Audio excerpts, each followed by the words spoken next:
to walk this piece of ground here that, our grandpa walked, it's just a great way of life. I'm Kim Mayberry-Holifield. I'm a fourth-generation farmer from Kennett, Missouri, and I farm for life. I'm Keith Mayberry, a fourth-generation farmer from Essex, Missouri, and I farm for life.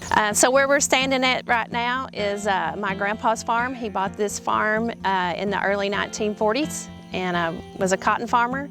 And then my dad farmed this farm, and now Keith and I farm it. And Keith has 3 children, and they're also involved in the farming operation.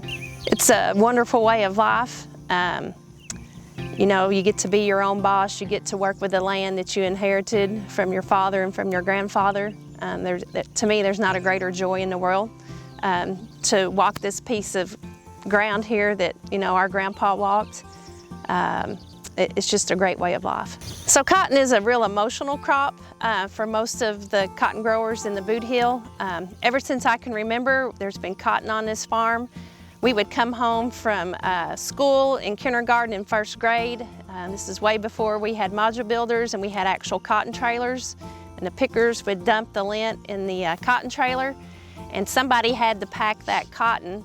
So Keith and I, after school, we thought it was a game. We got in the cotton trailers and played and rolled around and tropped cotton, and little did we know that we were actually doing a job that our daddy was putting us to work, but we were having a ball playing in the cotton. I kind of oversee day-to-day operations, just various aspects of the farm. Kim's played a vital role in insecticides and pesticides and herbicide applications, and making input decisions has been valuable. It's like she said, cotton's got a personality to it.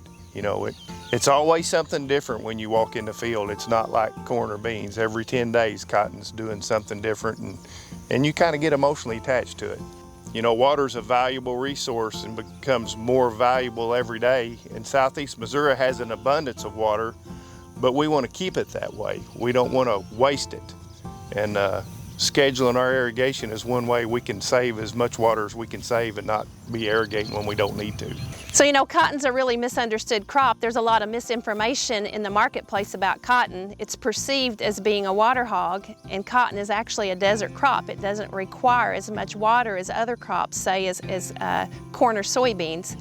So by us implementing these moisture sensors, we're only watering this cotton when it actually needs the water. I just want consumers to understand that we are stewards of the land. This land was my grandpa's. Keith's going to pass this on to his children.